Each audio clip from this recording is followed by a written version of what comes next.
We're going to start with events in Gelsenkirchen. Jude Bellingham scoring the only goal as England beat Serbia to get the Euro 2024 campaign off to a winning start.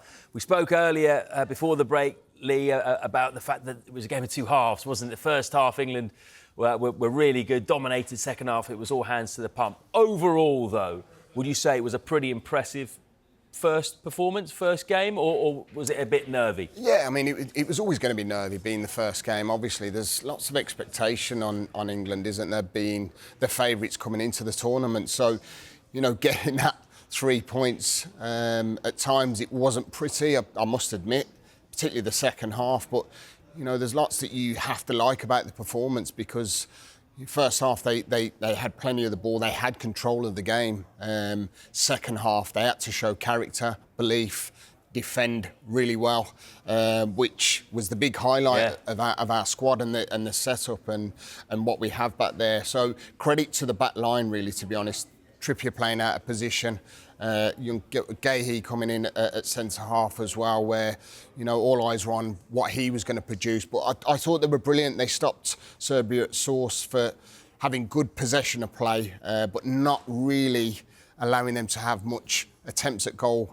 The one attempt which Vlahovic made, Pickford was called upon and made a brilliant save. So, you know, credit to the back five. I'll throw Pickford in there. So it was a game of two halves where we had to dig deep, and we know that we have quality in the game. But I think you go and get that second goal, and I think the game completely pans out differently. You mentioned there, you know, it was a really good defensive performance, wasn't it? And a lot of people were questioning England's defence at the start of this tournament. Gahey in particular was really good. So was the difference between the two sides really, when it came down to it, one Jude Bellingham?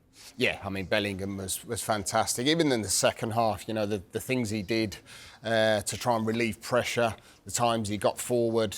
First half, you know, you just think that such a young man, you know, it just feels like he's been on the stage for quite some time. He's unbelievable player, ability, you know, his cleverness. It's just absolutely remarkable of someone of his age that he produces them performance and that calibre of performance. You know, he's a leader, he really is, and he proved that again this evening with a super header. And he's arriving into the box, he's joining in with Harry Kane, he's playing in that role that he does for Real Madrid, and he was remarkable. First half in particular, you know, he was brilliant, but he was my player of the match for sure for England. And also, a lot of England's threat, particularly in the first half, came down the right, didn't it? Bukayo Saka, there was a doubt over him because he picked up an injury towards the end of the Premier League season. You know, some people were saying, well, maybe we should have Cole Palmer in there somehow ahead of Saka, but he certainly looked potent in that first half. He did. And like, as you said, I think, you know, not being probably at his full fitness and questions whether he was going to be available, but Pavlovic, he gave a real torrid time in the first half. It was flip reversal actually in the second, and that's where Pavlovic maybe got forward a bit more, which made Saka have to drop back and defend a little bit more, being in a deeper position where in the first half he was high, he was advanced, he was in 1v1 duels. So, you know, that was a different role for Saka, but you know that he's capable of causing any fullback problem. And he did that in the first half. He got taken off towards the back end of the second half, but Jared Bowen come on and showed that he's more than capable of filling the boots of Saka.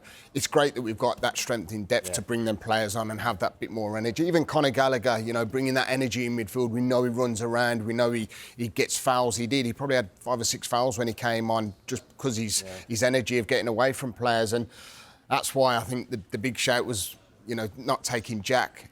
Them are the times in the game where you might need a Jack Grealish to relieve pressure, take it into the corner, get the fouls, and that's what Conor Gallagher did when he came on. So credit to the subs that came on too. So after that, are you more or less confident that England are going to go far in this Euros? I'm confident, and I have been since day dot. I felt that coming into the tournament we were going to be strong. This performance was a massive, massive 3 points. It's a brilliant platform to build off. It's a clean sheet. We've got 3 points on the board. The other game, obviously, was a draw. It's gone in our favour, and I still feel there's a lot more to come from this England squad. I really do. You know, we've got, as I said, we've got players who can come in and fill different roles. Denmark's going to be a tough game, but I'm so confident this tournament that we will get something. And you're going to watch the last couple of group games in the sun, aren't you? Yeah, maybe, yes. I'm going to go and watch the golf this evening, though. Yeah, watch that first. I'm very jealous of your tan anyway, mate. Thanks very much, as ever, Thank you. Lee Henry.